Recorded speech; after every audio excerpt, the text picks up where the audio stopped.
Saya Putri Mayangsari akan memaparkan materi tentang perkembangan sastrawan perempuan angkatan Balai Pustaka hingga sekarang, serta perkembangan sastra anak hingga sekarang. Pertama, perkembangan sastrawan perempuan. Sebenarnya pengarang perempuan telah ada sejak dulu.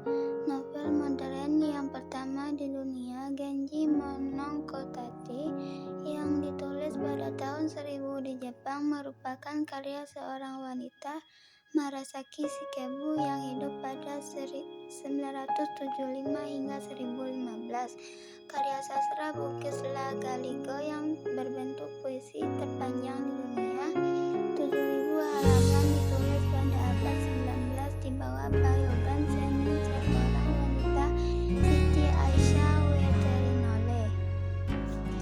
Dalam sejarah sastra Indonesia, tidak banyak pengarang perempuannya. Begitu juga karya yang mereka hasilkan. Pada periode atau angkatan Balai Pustaka hanya ada Hamidah yang menulis Kehilangan Mestika yang terbit pada 1935. Nama lain dari Fatimah Hasan de Lattes ini dilahirkan pada 8 Juni 1914 di Palembang. Sementara pada periode atau angkatan Pujangga Baru, ada pengarang perempuan bernama Selasih Selaguri atau Sari Amin, perempuan yang dilahirkan di Talu 31 Juli 1935. Karya-karyanya diantaranya yaitu Kalau Tak Untung 1927, novel Pengaruh Keadaan tahun 1937.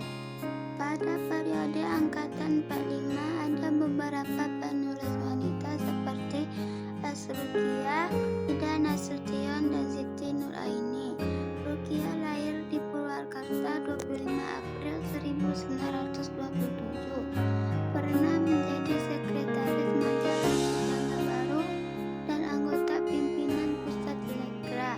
Karya-karyanya Tadarus atau Kumpulan Sajak 1952, Cerita Anak-anak Kawan-kawannya 1955. Sementara itu, Siti Nuraini lahir di Padang 6 Juli 1930. Pernah juga menjadi redaktur Gelanggang. Karya-karyanya berupa sejumlah puisi yang tersebar dalam berbagai antologi dan diterjemahkan oleh PT Elise karya Antonio de Saint-Exupéry tahun 1952. Selanjutnya, perkembangan sastra anak hingga sekarang. Sastra anak merupakan salah satu cabang sastra dari beberapa jenis sastra lainnya, seperti sastra lisan dan sastra tulis. Dari istilah sastra anak ditujukan untuk seorang anak. Sastra anak dikelompokkan menjadi dua jenis, yaitu sastra anak karya anak dan sastra anak karya orang dewasa, mengisahkan perjalanan cerita anak yang bertujuan untuk mendidik anak. Sastra anak di Indonesia mulai muncul awal tahun 70-an sampai sekarang. Dari tahun 70-an, sastra anak hanya dikenalkan kepada anak-anak dan masyarakat dalam bentuk teks dan buku. Sastra anak semakin dikenal karena kemajuan teknologi yang membuat mudah menemukan bacaan cerita anak melalui media digital. Perjalanan sastra anak di Indonesia memang positif karena sejak dulu hingga saat ini, sastra ini anak baru berkembang. Anak belum menemukan dan merasakan adanya bacaan cerita anak yang diidolakan. Hal ini disebabkan oleh kurangnya majalah, surat kabar, buku cerita anak, dan novel anak yang beredar di Indonesia.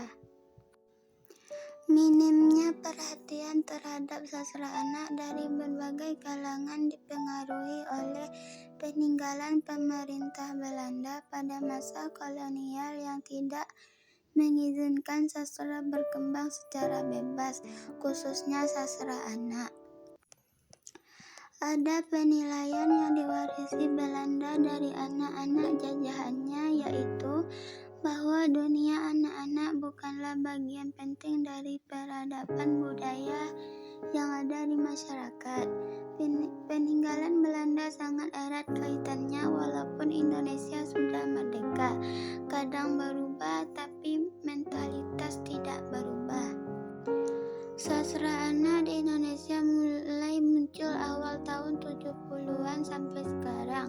Dari tahun 70-an, sastra anak hanya dikenalkan kepada anak-anak dan masyarakat dalam bentuk teks dan buku. Sastra anak semakin dikenal karena kemajuan teknologi yang mempermudah menemukan bacaan cerita anak melalui media digital.